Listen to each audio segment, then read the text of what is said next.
We taking tests. Tests, WMD. Whoa. No, not testers. Test is. COVID-19. COVID-19. Yo, Ebola. Yo, nigga said the wire was telling the future on that show. That's all it was. All right, I will say for the people out there, pandemic. No, it's not. You don't adjust your YouTubes. We're testing something out tonight. Club 835. This edition of BRP. You can view it on YouTube in landscape as well as in portrait. Whatever works for you on your device of choice. Piece of it. We testing this out live and in living color. Piece of the chat. I do see on the vertical, the chat is up there. Or the what you calls is up there. You see it? It's interesting. I wonder if you can move that stuff around. I don't know. And it's funny. And if you look in the chicken in the chat. Chat is in there live, but you can see in the chat how people is watching too. I'm sorry, you give a couple of brothers some like technology. Some people like it's like, oh, you on the phone, like Chris Brown, like Big Chicken on the phone, Chris Brown on the phone, Chris Breezy on the phone. Yes. When Antoine said we got that COVID-19, nah, don't speak that. Do not speak that. We got that.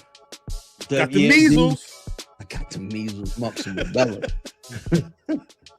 Peace in the chat, yo. What up, though? Appreciate y'all coming through to another edition of the pod this early. How you doing, my brother? You good? Zero. Shout to Zero in the building. Zero in the building. We was just that's OG. We just messaged Zero the other day, and he pulled up to the chat. Shout to him. That is OG for real. That's triple OG. That's triple OG. Shout out. We back and we black. That's triple OG, honestly. Brother Quilly. Shout out to Quilly. I don't know. Back today, I was working and like we were all sitting there talking. And it was at work and the lady was like, yeah, so what kind of music you listen to? I was like, you wouldn't know them niggas. Right? And then I was like, yeah, I listen like, I said, Black Star. She was like, who's Black Star? Right. I was like, this Black Star right here. I showed her the phone. Yeah. Like, Kawili? Nigga, Quali. Bruce to the league. Your favorite rapper. That's your favorite rapper used to be. Yeah. D Skills, yes, there are two different streams on YouTube. That is on purpose. We're trying something out. Really want to see, if I don't know what people prefer. People always love the landscape. That we'll rock with that. But you never know. Some people may want to watch it. Yeah, somebody sitting there on the side of their bed. But you're supposed to be asleep. You got work in the morning. You niggas tripping. Y'all is bullshit. Nah, yeah. Shouts to y'all. Peace to the chat. Wrestling from a Nick. Wow, that's class. Yeah. That's OG. Shout out Rattler Steve. Peace to your cousin. Smoked your goddamn cousin in front of you. I ain't gonna let that shit ride.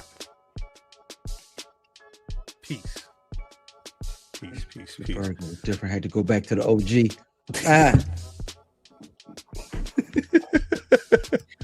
Shout out Sean Tragedy. The vertical was different. Had to go back to the OG. I understand. We testing. Mm-hmm. Just you one. These skills, just one. You muted, man. Something is wrong with my setup right now. It got me in two places. Yeah, sometimes I feel like. Well, let me ask a question. I had two different faces going. What happens if I hit? What happens if this button? It's gone. No, I ain't see nothing. It's still there. Okay, so there's a button on your Yamin where you can hit. You see, there should be some option because on mine it says preview. But see, I gotta stay in there, boy. Stay in there, boy. This nigga go. Oh no. Where'd he go? Yo, what the fuck is this? What is it? I don't got that option, son. Do me a favor on the take a picture of what it looked like. Again, we testing. I told you we testing. We testing. We are shifting to an AI agent. It looks like an iPhone screen over there. Yeah, that's the we tested. I don't like the night, the light illusions of oasis make you look twice. Look at what AO say: vertical frame on the phone, widescreen on the TV. That's it is. Option. It is. That sound like a down south hook. Shout out to AO. Shout out to Peace to AO. Peace to this store guy. What's good? Man, if you took a photo. No, I thought you knew what it was when I said that. I don't know what it looked like on your side is the whole thing. Piece of Tiana Randall. I don't know who that is. I'll be right back in your second. What's going on, Tiana Randall? Peace, peace, peace. What's happening? Yo, Yo. What's the word with you? Man, listen, nigga, I just had I'm kind of hurt, man. I had a trip planned this weekend.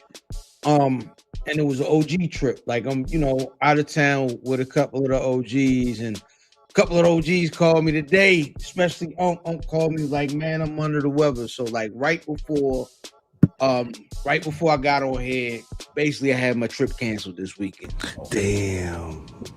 Can you tell us where you were going or no? Yeah. I ain't no goddamn secret agent, man.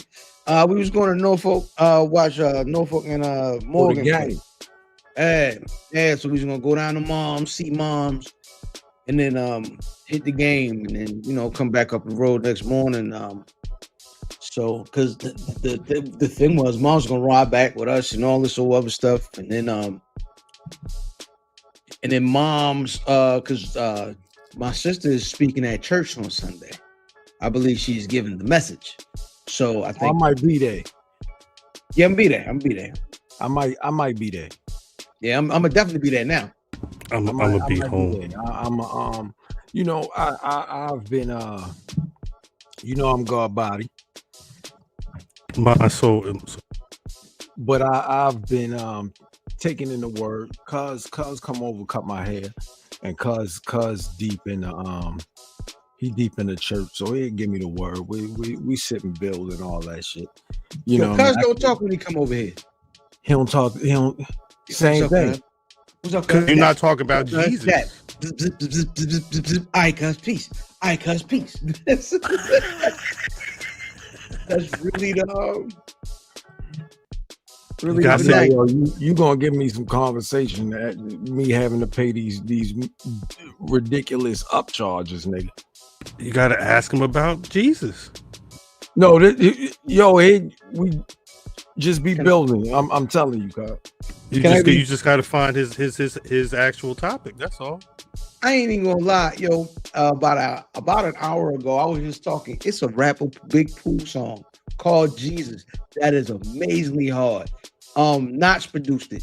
That joint is ill. For those of you that don't know this kind of hip hop, this is definitely underground hip hop. The majority of the people outside of 757 or 703 probably don't know who the hell Knots is. That's fine. So the ill part, right? Yo, it's an album coming out tomorrow called Scaring the Hoes. I cannot wait to listen to it. I don't even know the nigga who is. The JPEG Mafia. Oh, wow, that makes sense. No, that makes sense. You're not listening to that, cuz. You're not. Yeah, don't even worry about it. Don't even worry about it. But the name of the album is amazing. I gotta at least give it a spin. You gonna give that like track one? Yeah, no, it's not at all. Let me know how far into the album you get, because I can't imagine it's gonna be that deep. He be producing with like Danny Brown and whatnot. Oh, Kivas, it's not Christian hip hop. Definitely not. Think I wanna go to you. That joint hard. An album called "Scaring Hoes" is the name of the episode. It's funny. I'll put it on the list right now. Yeah, no, an album called "Scaring the Hoes." You got to say the whole thing. Mm-hmm. Album called "Scaring the Hoes." That's anything Cuz playing. Dang, that's a fact. Now I get into an R&B bag though. No, you don't. What are you talking about? I no, can attest. You don't. I can attest. No, he don't. I can attest. I play as much mint condition I play, nigga. We took a trip. We took the ride to DC to go to BlurCon, and I mean it was. Was it after? I forget when, but because he played, we listened to. I think we listened to the full Killer Mike album. Hold on, Cal. Sorry. No, you saw it. Look who is there. He was. We saw him early. He popped in earlier. Mm-hmm. Look, that's what we were saying. Yeah, that's what we were saying earlier. Yeah, where that happened. He said we back and we black. Zero no. Shout out to Zero no. Nah, Shout but my bad, Cal. We listened to the full Killer Mike. Oh, yeah. And then it was like deep, like late 90s, early 2000s R&B, neo soul. Play some Chucky Booker, play that goddamn Gerald Levert. Play music that scared the hoes and the niggas. Well, yeah, the last time, because on the flip side, the last time I was down there when we went down to the swap meet. Oh, it was a damn swap meet. We ain't on the West Coast. Flea market. The flea market. My fault. We was making a whole Scaring the Hoes playlist. Yeah. Y'all, was Jake the Snake intro music on there? No, not that. That's volume 2. This was volume 1. You are definitely good for that. No, that's the intro. You gotta have you gotta set the tone. Yeah, you know you know whose music sounds Mercy. You know whose music sounds like Jake the Snake? Who? Ricky Steamboat. Ricky Steamboat and Jake the Snake almost got the same music.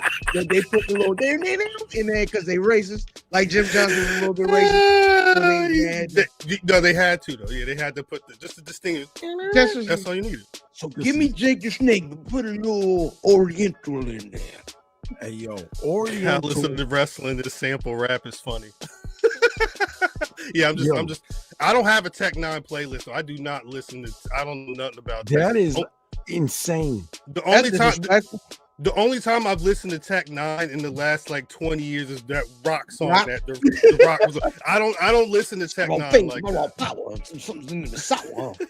Yo, my problem is I cannot listen to like super duper hardcore rap in the morning. I can. So I have. You know what that's like though? That's like niggas that say, oh, like my wife would say, yo, you just gonna eat like a regular meal at 9 in the morning? You're not gonna get breakfast food? It's food, son. Right. Food. No, it's that's music. weird. Yo, it's you out here with a chopped cheese and fries at 9 a.m. is insane. It's food, B. Yeah, what you gotta eat? No, it is food, but there are occasions when certain shit don't ring off. Like what? Like you can't have hot dogs and beans at 9:30 in the morning. In the morning, yeah, I would not eat. A glizzy and sauerkraut is crazy. Or what does King Harris say? Beanies and weenies. I don't think you could do beanies and weenies at 9 in the morning. Yo, the food don't got no clock on it. Some people do the like, weenies. Yo, you shouldn't drink. You shouldn't. Look at the real niggas in the chat. Look at the real niggas in the chat. Boy, shout out, chicken. What's up, baby? What's up? A steak and Murs at 9 in the morning is crazy. Now Murs is different. Different. Murs might be one of the most unique. I only want to hear the Murs and Ninth projects. Yo, I don't want to. Yo, Murs in the Murs morning. at 9 in the morning. The most Right. Murs I've listened to was Ninth Wonder. Was Ninth Wonder? Yeah. Yes. Yeah. Nah, Zero. See, this is where you've been gone too long. No, you've been gone too long. You've been gone too long. This one come on. All the real niggas in the chat are telling you the truth, guys. What I'm saying is, Zero been gone. It was still wrestling from a nigga perspective. He gone too long. But wait, so I get math. You catch an early flight. You hungry? Yeah. You only get like if there's no breakfast options, you not eating grits and Griselda in the morning. No, I'm not eating. Grits and Griselda might be the name of the episode. Put that down. It's a good. I'm not eating. I'm not eating before a flight anyway. Chris Brown, it's the same. It's the same chat. It's the same chat. You don't eat before a flight, no matter what. Depend on what time the flight is. If you got 7 p.m. flight, babe, you done ate today. No, I'm not eating before that. I'm not eating before that flight. As long as I can use the bathroom before I get on the flight, I'm good. This is it.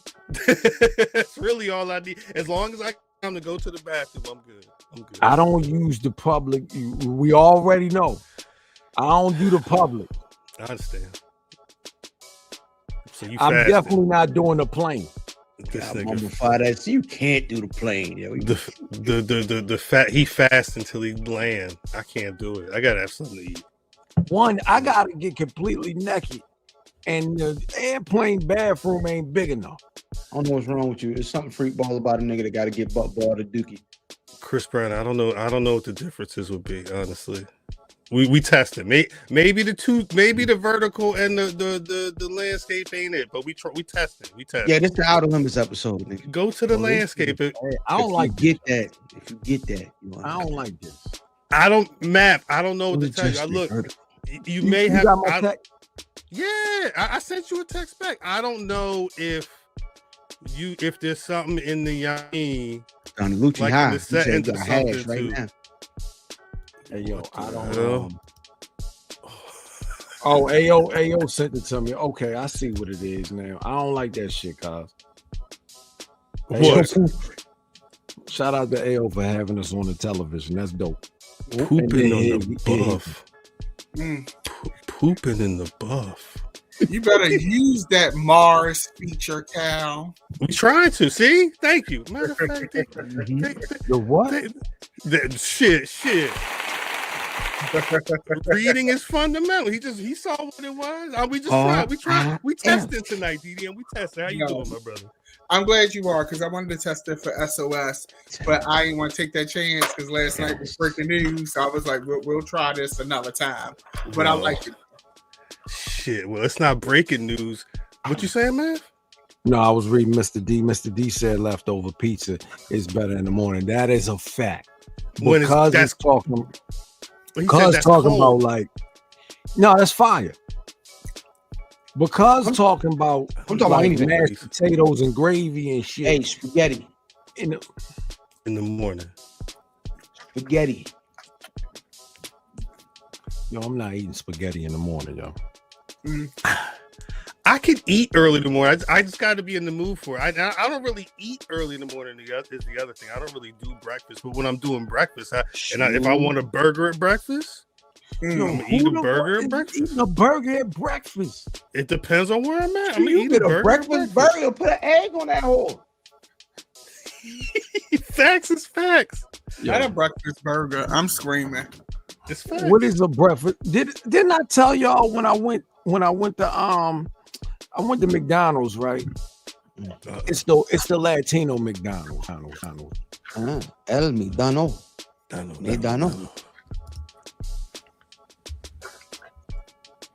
You muted. I don't know that. That was. Don't know what happened. We don't know what happened to you. There you go. You good? All right. So I went to the Latino McDonald's and I ordered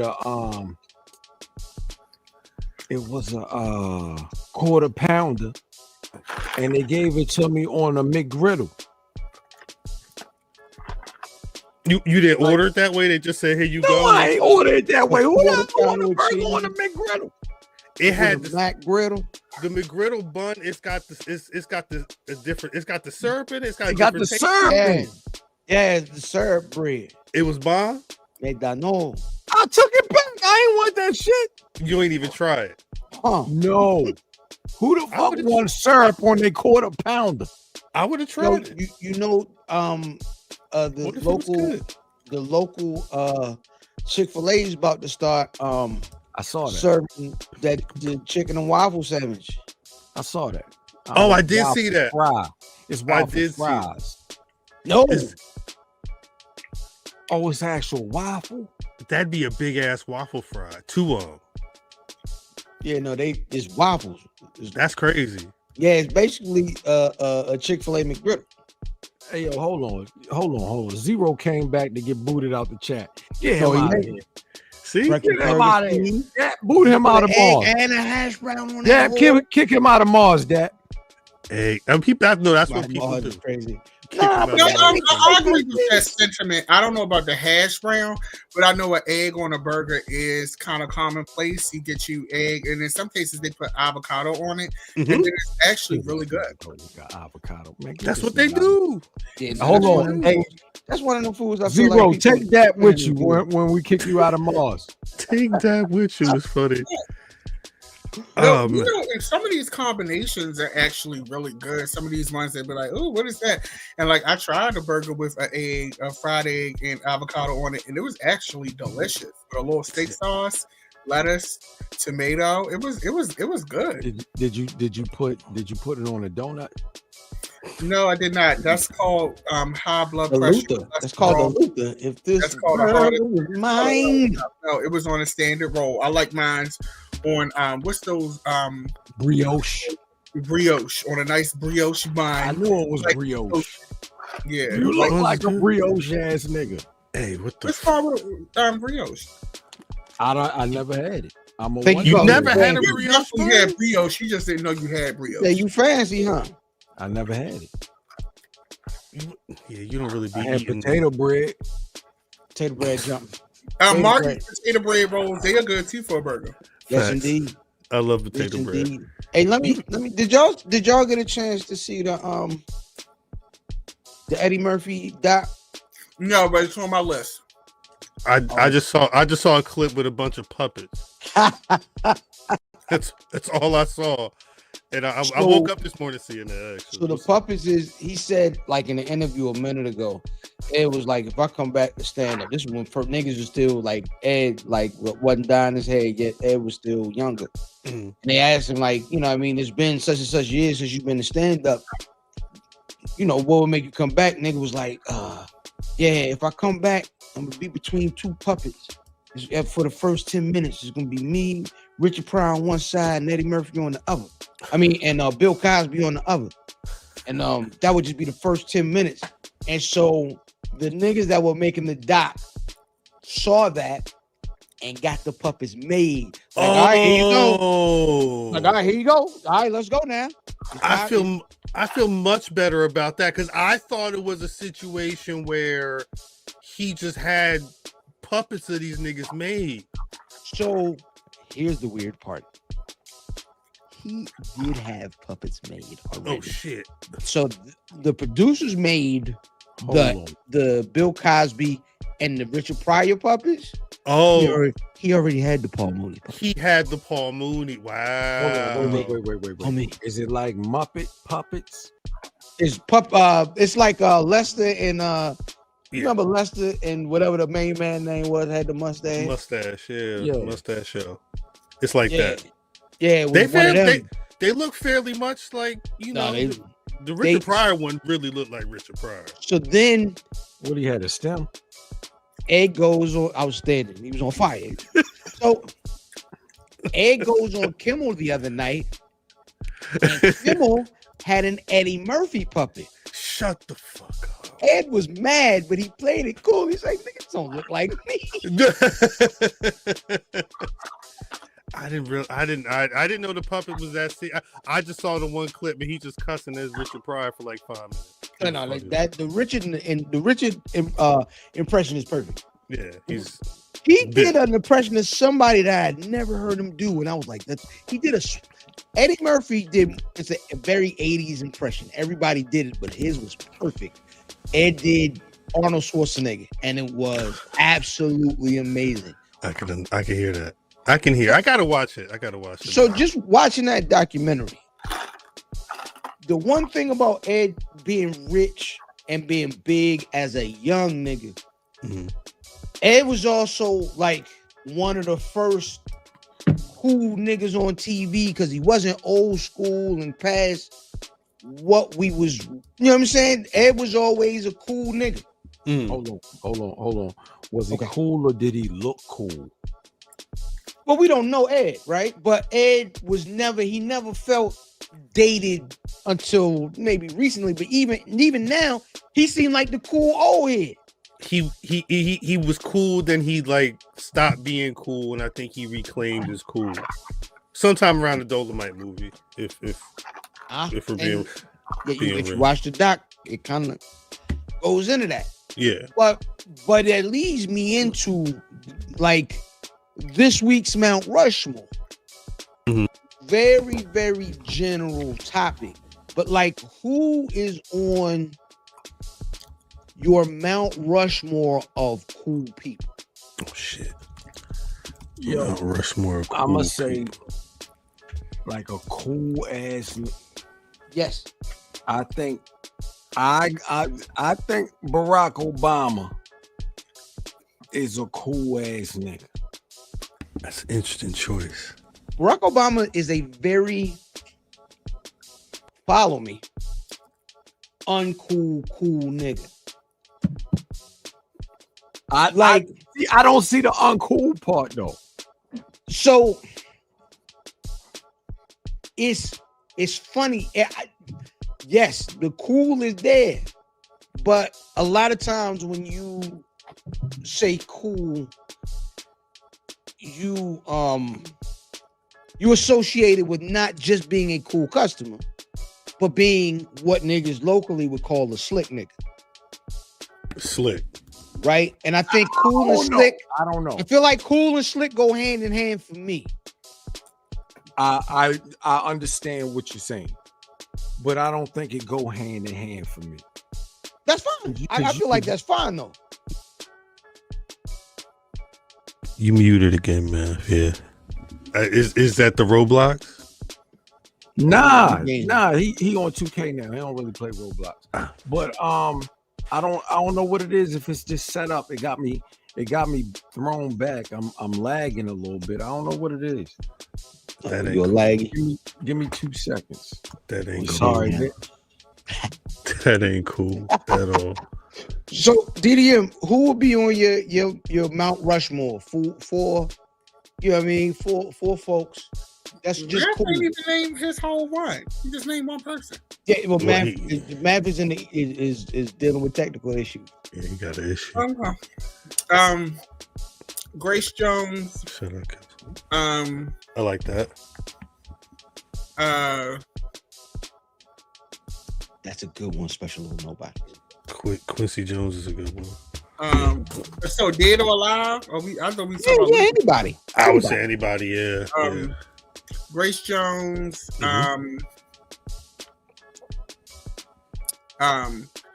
Jeff Goldblum. Okay.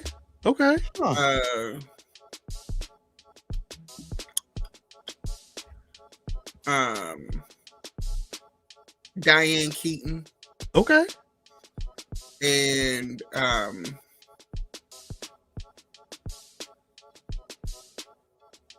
Joni Mitchell. Joni Mitchell never lied. Cal, who you got on your cool Mount Coolmore? Shit. It's all right. I'm gonna go Samuel L. Jackson. Yes, that was a good one. I'm gonna go someone in the chat was like, when I think of cool, especially like cool, like when I was young and what I thought was cool, I would put Billy D. Williams on that list. Don't let the cool taste fool you. I would. Success is nothing without someone to share it with. I'm a winner, baby. I would put, and it reminds me. I saw him this weekend in the midst of all of the Max B stuff. I'd put Method Man on my list of cool. It was interesting to see him standing like that's still a cool motherfucker right there. It's that effortless cool. Like he's one of them niggas that is hip hop to the bone. Like when you talk to him, he does interviews. He gives all props. All props due. Oh, I was biting such and such's flow. Yeah, he let you know. That's a cool nigga. That's a good one. My and I guess if Rushmore, my final, I think would be, Coleman Domingo's a good choice too. My fourth would be the producer Madlib. I saw him. He's interested to me too, but it's like that. Like when you were young and it was like that motherfucker, you didn't know that they smoked weed, but you knew they just was like leaving school and coming back and like they didn't give a fuck about nothing except for like what they was into. He's been that forever. You know what I mean? Go watch an interview with Madlib. He seemed like man, I just be making beats and chilling. I ain't doing shit but just making beats 27 hours a day. Like it's just the chillest. And then the actual shit that comes out is like, for some people. Anyway, yeah, that'd be my fourth. The fact that Dap let you slide when you said Joni Mitchell never lies, that's uncool. That's uncool. Oh no, I only did that. I mean, because that's Cal at this point. See, once I know who you are and what it's going to give, like I'm not going to waste the show. Going back and forth because Joni Mitchell is not the topic of the conversation. She is a part of the conversation, but she is not a chief topic. So I just moved on. That's unlike some people, I know how to move on. That's uncool. That's uncool. No, listen, that's so Mimi put a listen. Mimi's got some good niggas in that chat. Mimi. Dab had Jeff Goldblum, which is fine. Jeff Goldblum is a great choice. I'm not gonna lie to you. Go ahead, Kyle. So I would start probably with it's a tie. So 1 and 2 is Raekwon and Grand Poobah. Right? It's Poobah. Grand Poobah. Right? Poobah. Those are some good ones. Those are some very, very good ones. Chess got some good ones. One of the coolest niggas of all time. He's not my favorite anything. But Jay-Z is a cool nigga. Right? Jay-Z, it's never too high, too low. It's even killed. Set fashion trends, had niggas wearing them funny shirts for a little bit. It's so contagious. I can't take it. Help my baby. So Pharrell is a very cool. Oh yeah. Yeah, I like that. Yeah, that's a good choice too. Should have been on mine. That's a good choice. Because it's so cool can be so much because it's style. I only had him as style. That's why I ain't put him on mine. No, I think Police can fit in that category too. I like that. I do like that. Blindfold me. I like Mimi said Jay for sure. I like that Mimi had Keanu Reeves. I was thinking Keanu is the one of that list that I'm like, yes. Yeah, that's a great choice as well. That's the one. Yeah, Keanu Reeves for sure. Cuz finish your list off. Yeah, finish your list. So I had Rihanna. Okay. I like that. Rihanna. I thought Rihanna was one of the coolest motherfuckers that I've ever seen. And I had I'm kind of weirded out because he got some, I don't know if he got some allegations, but I was gonna say Leonardo DiCaprio. I think the only allegation is that he doesn't date women his age. Not that he dates underage, but it's never, the women are never his age. Oh, then we're gonna keep him. Let's keep him on. That nigga extra cool. Talk about that nigga that get it. So I was conflicted because I had Jay, and then I was like, that might be too obvious. And then I was thinking Pharrell, but I figured that was just fashion. So I try to stay away from rap, but I'm gonna say AZ. That's a good one. I like that. That's a good one. That's mine. And you about to blow. That was the most chicken heart. Like that was awful. It was the most, but it was cool. The nigga said, "Oh, nigga about to shoot this nigga." And nigga said, all he could muster was, "I'm about to blow." Looking dead at him too. I'm not mad at people saying Janelle Monáe. I think that's a good choice as well. Yeah, Monáe was cool until Saturday. I legit thought Angelina Jolie I think she had especially for like the 90s when she really started popping. She was fire. She was it for a lot of people. Yeah, she was fire. Yes, special or nobody's yes. Mel Gibson. Who else a little racist.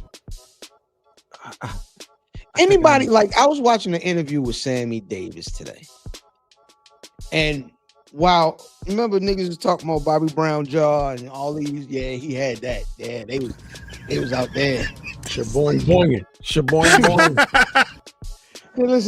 Listen here, man. These niggas, man. These cats here, man. These niggas, man. Okay.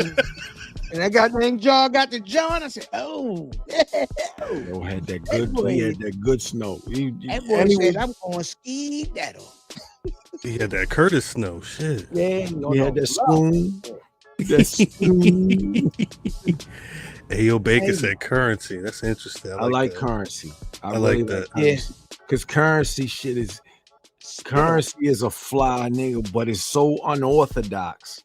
Yes, and he just seems like a lazy ass. And I don't know if it's because of the grass, but he just seems lazy.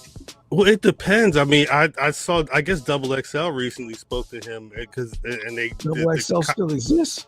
They somewhere. The topic of the Gibbs conversation about Fetty came up, and currency mentioned that he's cool. He said he spoke to Alchemist like a day or two later. He said we're good. He said he did say now if the roles was reversed and that was a song that I was working on with somebody and they said something about you, he said the song wouldn't exist. But he said I understand like you in the car with him, so I know what it is. But he said we're good and we can still work. But he also mentioned that he had just had a kid, I guess around the time. I didn't do the knowledge, but he said he had just had a kid around the time that Fetty had dropped. So I wonder where his brain. He also didn't really speak ill about Gibbs either. Like, it was kind of more. He actually spoke more about his relationship with Alchemist than having really much to say about Gibbs. But they connect. They work. They work with each other. But it was definitely. It was. I was interested in reading that earlier. That says a lot when he said that shit wouldn't exist. That's fine. Yeah, it stuck out to me. It really stuck out to me when he said that. So again, cool nigga though. That's a cool nigga. Mm-hmm. Cool nigga. Respect. Are there any? I wonder if there's any names people like they're surprised that weren't mentioned. Because I imagine people would think that our list would be like super duper hip hopped out. You know what I'm saying? Like, it's hard to. Are there are there any wrestlers that you would put on this list? I was thinking about that. Cool. Like cool. Like, but see, this is where cool. Or cool. I would like would the automatic people would be set like because they would think Ric Flair in the Four Horsemen days. Would they say Ric Flair like? Flair, yes, I feel like Flair stomping a nigga out in loafers is cool nigga. I thought you was gonna say helicopter and his dingling. Nah, I definitely was never gonna say that. I was definitely never ever gonna say that. Jesus Christ, Stone Cold. Nah, he's nigga too much. That's the thing. Like, what? Like a rest? Like you gotta be cool. Like because it's still wrestling at a certain point. You got to be cool. Trick is cool. Trick Williams is cool. Trick is cool. I don't want to be disrespectful. Uh-oh. I feel like Trick Williams is cool for a wrestler.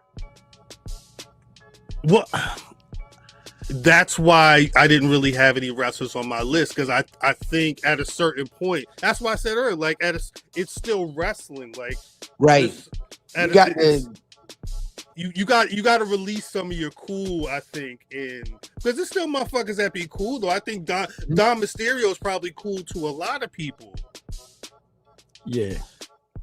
Well, yeah. If I had to call a nigga cool or had to guess, because I don't know. But like, what's the other brawn? Nah. Brasserie. Brasserie. Brasserie.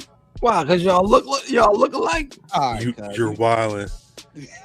I was thinking about Too Cold Scorpio, but no, Too Cold Scorpio. Shout out. Don't you put that on the screen. God dang, this thing is wilding out in the comments. She ain't on the show. She gonna get it shut down this week.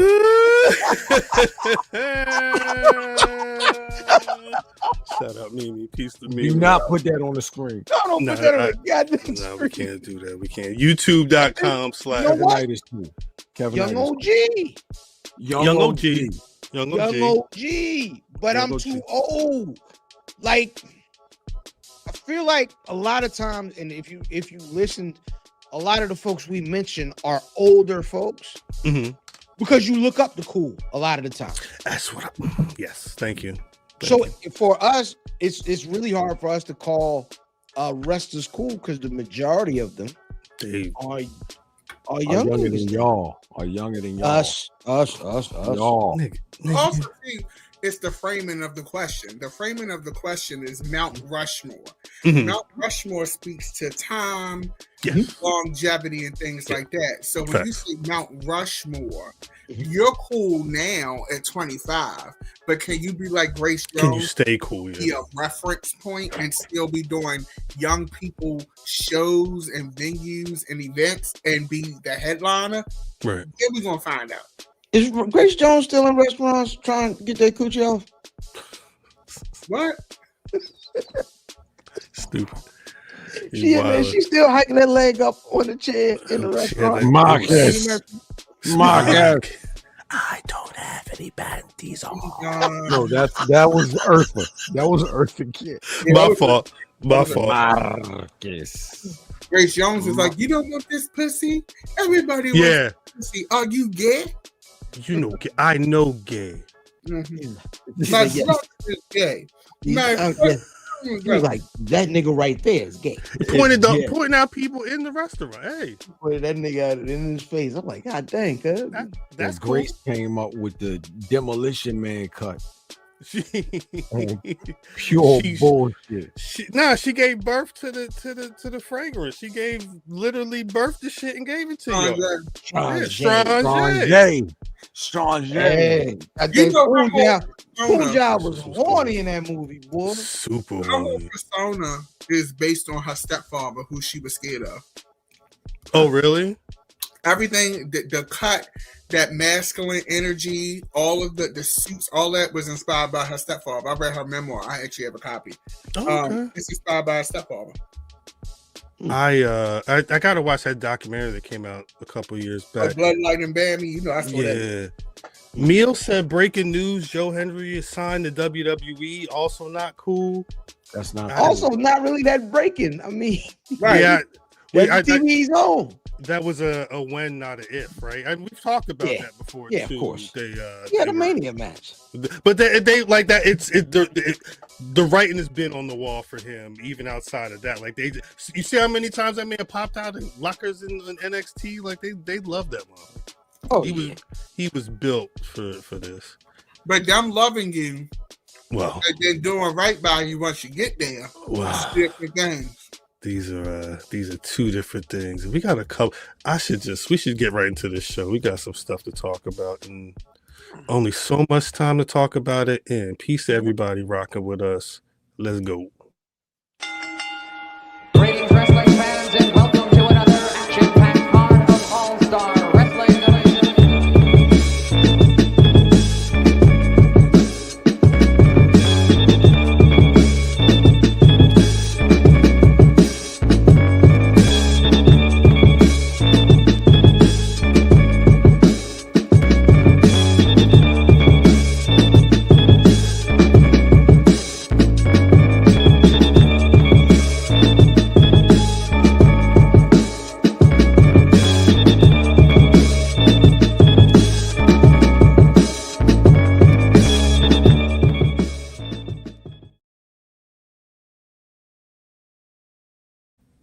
Yeah, fam. I don't know about this. It sounded like I was hearing two intros. Oh, I've been muted the other joint. Mine is I've been We'll figure it out. Welcome back to the Black Rasslin Podcast. If you've been rocking with us for 45 minutes, you should know who's cool. And clearly you know that God is still working on us. As always, it's your boy Cal. I ain't got no title. I ain't got nothing but, a whole doc of nonsense to talk about in the squad to talk about it with. Speaking of which, you saw them on the line, brother DDM. Say what's good to the people, yo. Big Mama, Keys in Tijuana. Some call me Donna, Karen Armani, Gas Brother Punani, for brown nose cookie crushers, cat killing lovers, ignorant motherfuckers, driver Benz a Miata. This honey's got us. it's too much of the rapper. Yes, hey. No, it'd be too much of the That was for Kofi. Shout out. Brother Fam. I'm a rap too with it. I started young, kicking dust, man. Wow. Watch your mouth around my mama, you couldn't cuss, it. It'll pass 7 out of your social media choice. And brother Math, I'm sorry. This one. Damon. The Roblox killer. Let's go. Welcome back. Peace to the chat. Peace to everybody rocking with this test of simulcast. Wendy's. Hopefully everything makes sense. Yo, I hate this shit. But you do you? And Mars Vision. You hate Mars? Mars bars. I don't know nothing about a Mars bar. I think we'll see if the numbers make sense. If the numbers don't make sense, then we'll just go back to what it was. I wanted to have. I was gonna try and have this conversation earlier in the show, in the cold open, but I think it kind of makes sense to speak about it here because it was probably the biggest wrestling conversation, and it. I think it was Saturday the message first kicked off, but it's lasted all the way till last night at Dynamite, where for about 34 seconds, folks got to see a sight they normally see, Westside Gunn and Smoke DZA chilling ringside at the AEW Dynamite. I believe it was during the Falls Count Anywhere match between Adam Page and shout out Powerhouse Will Hobbs. I say it's a normal occurrence, but this week it was a statement because on Saturday morning, I felt like it was early. We was in the BRP chat talking about this. I was at the Walmart early.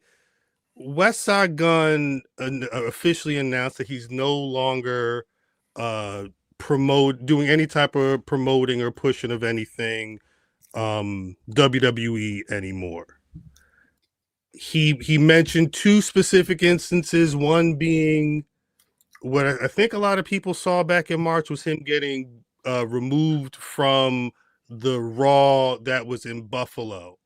Yeah.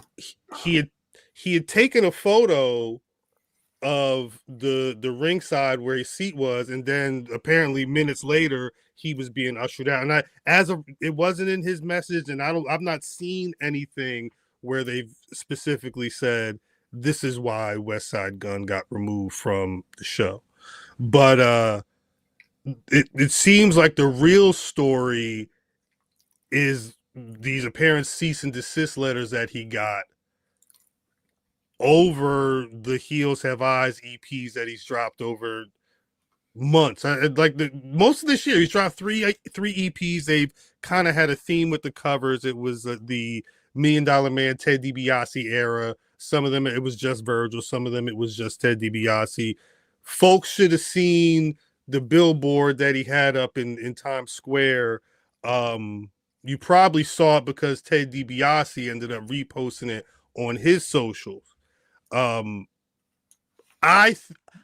Something's telling me that it was some semblance of that happening. Not the billboard, but Ted DiBiase putting the billboard out there on Front Street. I think that's what alerted the people who may not normally be alerted. There's there's something we used to call, shout out Mercedes Monet, BRP used to call it the Sasha Banks effect. Was it 2 years ago? 3 years ago? It was back there. It was Thunderdome Pandemic WWE, as a matter of fact, when we dropped the Nation of Domination crew necks. And Sasha Banks saw one and said, yo, I need that. Got hooked up, and she had it up on the social media. She was wearing the ring. She was wearing it in the ring. And she had it like these, like she let you know what she had on. Mm-hmm. Nigga, we was booming. Entrepreneur and brother said, bloop, bloop, bloop, bloop, bloop, bloop. Sunday morning. This is on sale. And that was back on sale now. That was the push to get the rest of them out. And I feel like it was by the time that next show hit, we had to have our legal representation on, because we too got a letter saying, hey, we see you. But so I say that to say, I think, when you have to know how to operate when it comes to stuff that you don't own in these spaces. And I think, there's certain things you can do that may feel to them like you're flying too close to the sun. Clearly, because he changed the 3 covers plus the Still Praying cover that had Sid on it. That's now got Jeff Hardy on it. Somebody took that photo. He's got the 4th rope title and the TNA title up there. Are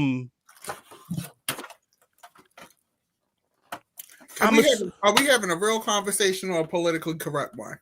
I think we should have politically correct. A real conversation. I mean, because I think there's been a lot of the conversation I think has come about. It's been wrapped up into the WWE way of doing things, AEW way of doing things. I don't want to say tribalism, but I do think a lot of those feelings do bubble to the front when it comes to situations like this, because people are immediately like, hey, fuck what they doing over there. We're riding with this because of that and not because of the situation. So DDM, please be real. Please be real. The reality is this. This to me is a situation of you are a fan of the product, and you got your feelings hurt because they look at it like a business, because they are a business. Now more than ever. The reality is this. Even when I did Goldust, I didn't use any wrestler pictures. I went and got my makeup done, put on my wig, and I took my own picture. Even if you look at Goldust on the cover, it has 2 exclamation points next to Goldust. Okay? Now, I did get a little savvy with the samples, but a lot of those samples are not WWE. They're from podcast interviews. Right. Okay? You cannot be mad at somebody for protecting their intellectual property. Now, they let this go for a long time, using them pictures and stuff. And any photographer, let's take WWE out of it. Yeah. Any photographer, when you buy pictures, you are buying the license to have a copy of that picture. Yes. In order to buy the rights to that picture to exploit for any use that you want, you have to pay for that. If you do not pay for that, the photo is not yours. Even if you yourself took the picture in it, if you're sitting for the photo, it is not yours. You have to pay for that. Now, do I think that they should have kicked him out of Raw after he paid for them seats? Absolutely not. So, but also, I don't know the full story behind that. That's the main thing, is nobody knows this story. Nobody has come forward. Nobody, including Gunn, with the opportunity to, he showed images from it, but video and everything. We don't know. We never got a why. Right. You know what I'm saying? And we already know WWE is never going to speak on it, right? Yeah. Right. They Arkevis mentioned the Greg Hamilton situation, which was from 3 years or 4 years ago at this point. I think it was October 2021 when he was barking about his voice being used in Westside Gunn stuff. But like Arkevis said, that was he got bounced out, and that's how we got Samantha Herman in there for a little bit. But that January, Griselda had posted that WWE had sent them takedowns of maybe about like 3 or 5 tracks that they had up on YouTube, and 9 times out of 10 there was probably some type of snippet of audio of an entrance, or not a theme, but like hell, on the last Heels Have Eyes EP, he had snippets of the time when Virgil got attacked by the dude with the Klan hood on in the Yami wrestling over in Vegas. Like he's been he's been doing that since the beginning though. Like it's something that has been his pro wrestling love turns into that, but you have to be aware of the ramifications of that copyright. They can come at any time and do that, and that fair use thing. A lot of people like to hide behind fair use. Let me tell you something, and y'all gonna see like, oh, DDM you rich. One of my attorneys is on the team to maintain the intellectual property to the Wizard of Oz. Okay, for MD. Okay, and that is as close to fair use as you're going to get. Right. Okay, you cannot. I know you coming, man, but you cannot. I see Sean Tragedy. You saying you support small businesses. You can support small businesses, but there's a such thing as intellectual property, copyright law, and the reality is, the issue is he is using WWE property to make money off of it, because you could say it's paying homage, but people are buying those mixtapes. They are buying, even if it streams and he's getting 0.01 cents, he's still getting some type of financial gain off of the intellectual property that he is using. I know we don't like, because it's WWE, we look at it as this big corporation, but that's just like if I'm a songwriter and somebody don't give me my songwriting credits, I'm not getting my points on the record. That ain't got nothing to do with the law. What you say? No, he reacted to chat. Skill said I can't make some BRP hoodies and start selling them without Mav knocking on this door, and I said that ain't got nothing to do with the law. That ain't got shit to do with the law. Oh, Sean's trolling. Okay. However, it's 100% true. DDM Sean said he's trolling. I think what happened here is a couple of things. We got hit on 3 fronts. The one thing that's easy to see and it boils down to facts is the images and obviously something stopped them images being used. I, for one, don't feel like that might have been a catalyst, but when you see an interview with Wes and Dizza with Rosenberg and him showing niggas, I just spent $50,000 on 2 suites. Like, bro, I feel like we're at a point here where we have watched a WWE cuddle up 2 people to sell their product, right? And it ain't, and if you watch it with the podcasters, right, is it was, well, oh, who's popping, in the space, and we picked you because you picked us. And then when there isn't a use for you, they move on to what will serve them, like DDM said, as a business. And if you've watched WWE, they might have given him 1 or 2 lower thirds, and he had an interview. Was that NXT one time? He visited NXT December 2021, and he did I forget the woman's name, but he did a whole backstage interview, but it got removed when the takedowns hit that following January. But to your point, fam, you're right. They use you when you use them. That was 2021. WWE wasn't at the boom yet. Okay, he was helping facilitate the boom. Okay, but when you dance with the devil, expect for your toes to catch fire.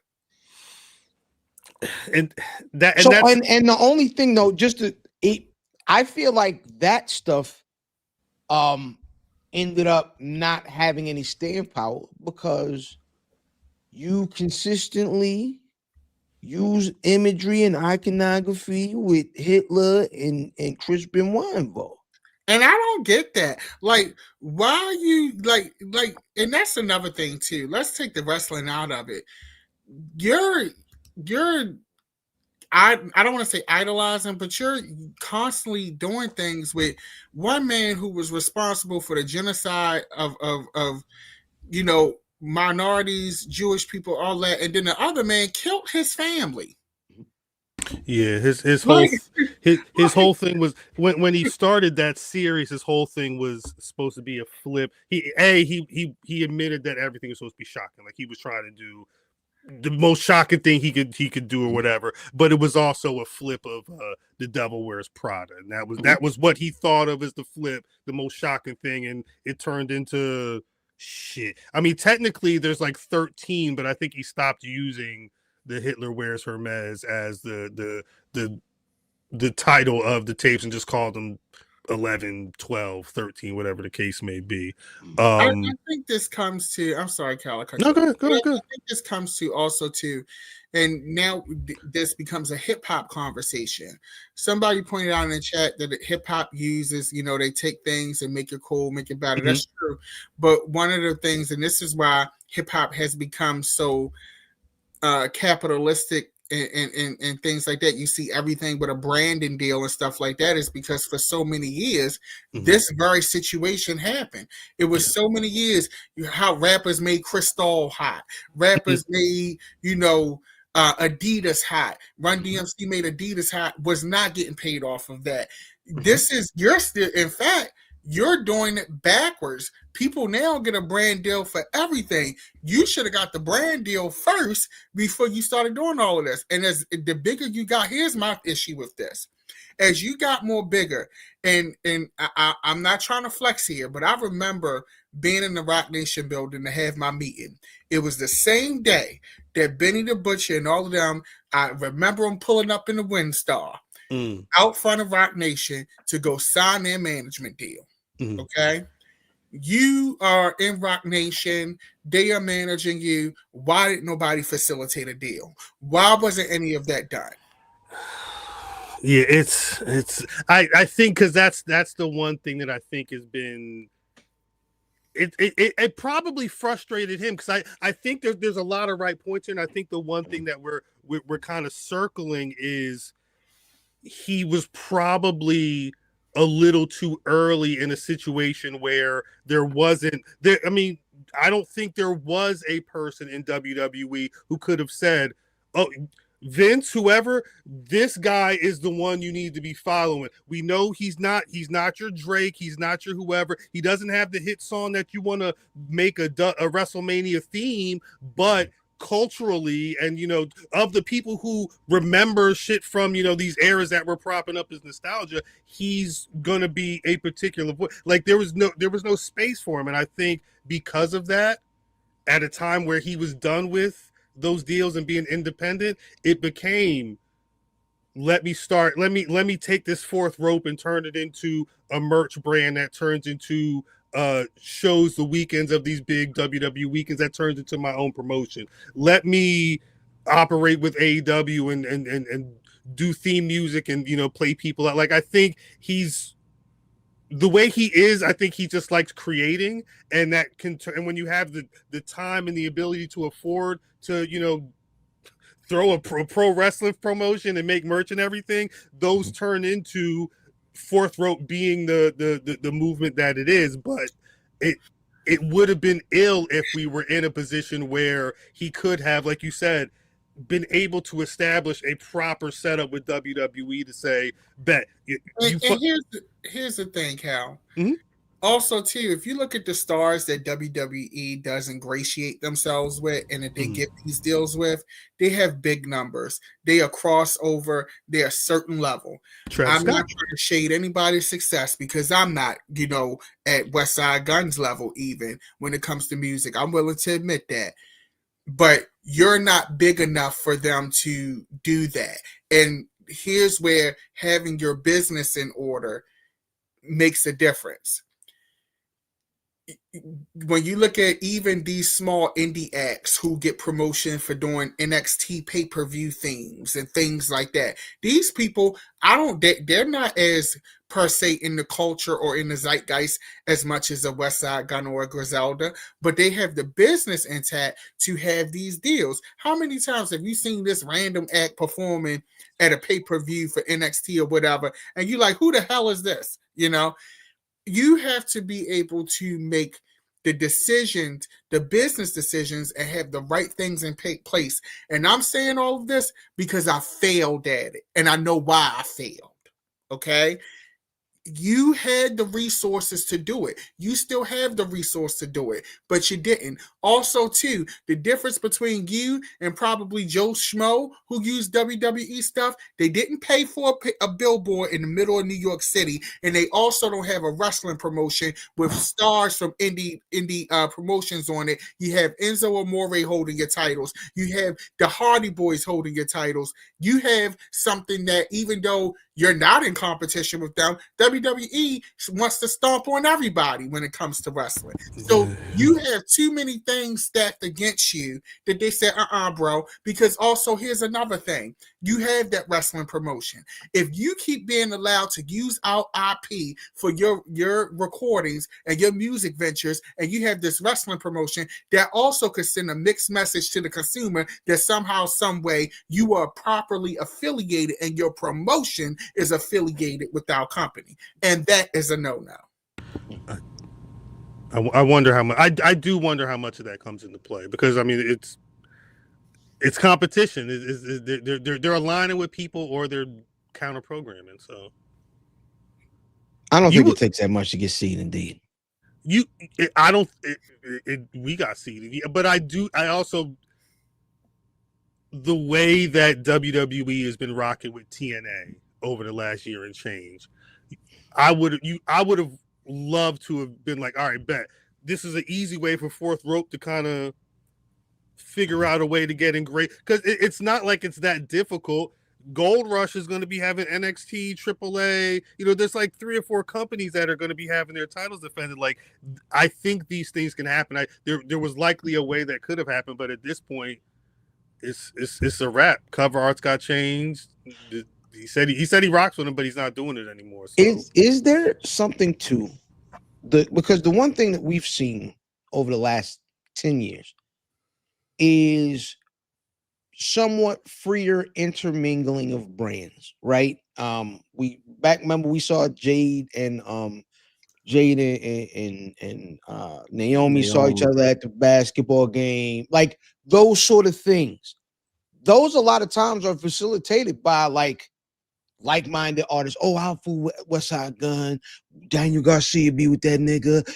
So like, it also feels like it's something where like WWE's like, I want to have control of every single thing, and I don't want you smaller guy to have the say over me. I want to have the say over you. I want to tell Logan Paul what he can do in my ring. I want to tell Bad Bunny I don't want them who, based upon their influence outside of what it is that they do professionally, I don't want you to use that to have say over my thing. I want you to come over here and do what we tell you, because we can make some money together. You know what I'm saying? Kevis, I don't think they dropped the title. What you saying, man? Yo, as a child of hip hop, I get it. I get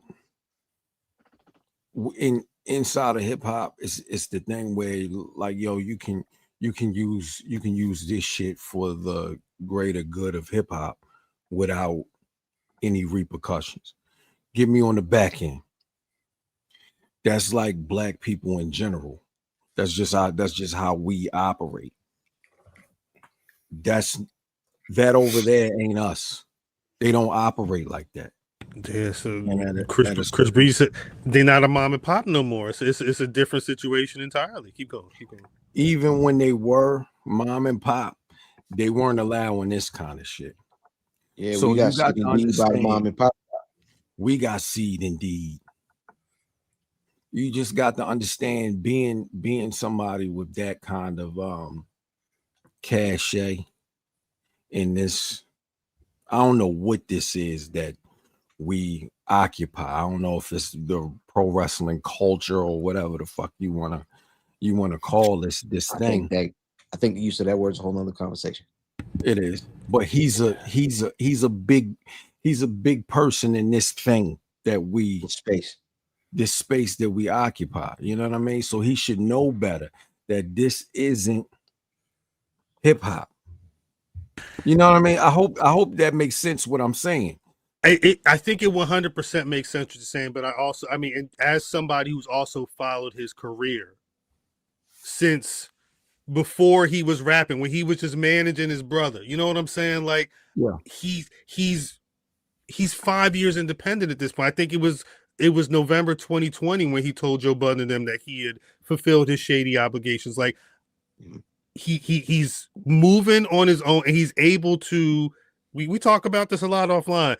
Locks, Freddie Gibbs, Westside Gunn and them, like it's being able to have a fan base that will buy your product without having to worry about a major label word, like, you know, direct to consumer. Like, that's worked well for him. He's able to make these moves that he's been making over the last 5 years.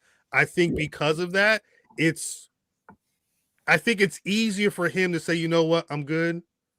I'm going to go do this on my own. And that makes it hard for the corporate people to feel like they could sit down with him, because honestly, Gunn could, if he was not feeling that something was right, he could get up and walk away. And there's no, like y'all was saying, there's nobody to answer to, because the phone number you got for the contact is his cell.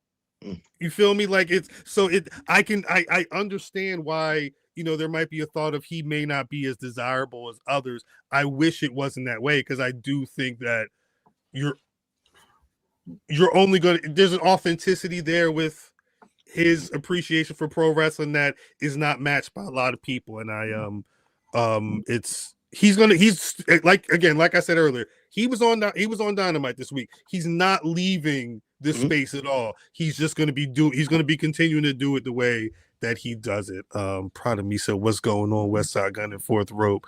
They're supposed to be doing Art Basel. Yeah, they're going to be at WrestleCade. I think at the end of this month, or this month, they're going to be at Art Basel as well. Something like, I think the 28th. They're going to be at Art Basel in Miami, and I think they were saying Los Angeles. Is it safe to fly? You asking the wrong person. I mean, they back to work, so I guess. Yeah, I think. Hold on, you know, they back on the clock. I'm sorry, they back. How long do it take when you? Pardon me, Cal. I don't mean to derail. Good. When you go to work in the morning, how long does it take for you to actually start working? Shoot, 5-6 minutes before we ready to go. Oh, you actually give it a shot. It's like, shit. All right. Get this done real quick. Let me send these emails before I get up out of here. Right now, yeah. Nigga, like, yo, where's Brother Mav? I'm in the parking lot. You wildin'. You are wildin'. I'm eating my cheese sandwich. Nigga, what the fuck you want from me? If you eat the cheese sandwich, it's got to be at the 12 o'clock, right? That's what I'm saying. Breakfast. That's funny. That is funny. This is not breakfast time. I give you that. Oh, man. So they don't have like that buffer before they start getting the flights right. I don't know. I genuinely don't know how it works. My bad, guy. I do not know. I do not know how that works. What I do know though is they had to do it. He's got like a month and some change left before he is retired. John Cena, Grand Slam Cena. He had a match with Dom Mysterio in his last Raw in Boston, and did the damn thing. Won the IC title, the first time he's ever held that, making him a Grand Slam. This too much? No, his home stretch is stretching. I feel like John Cena knows how to do one thing. It ain't 5-star matches. It ain't wrestle. it ain't. It's be entertaining. I think that's and when he on TV, it's entertaining. Sports entertaining. It's very entertaining. I hate John Cena, but it is entertaining. I'm entertained. Don did a great job. Yes, he did. Coming out. Don Mysterio is going to be holding that big belt eventually. He did a fantastic job, and he got a match out of him. And it was a good match too. It was a very, very pro wrestling match. They said that I don't know who this is, but I guess word on road was that this was probably not supposed to happen in Boston, but maybe in Survivor Series, but plans may have changed just because it was because they fucked it up. They fucked his run up. It's Boston. I wonder if somebody realized, oh shit, he could be Grand Slam champion once he does this, because Michael Cole, he said that shit quick. Once he 1-2-3, the Grand Slam Cena was damn near immediate. I mean, once they announced the match, you knew.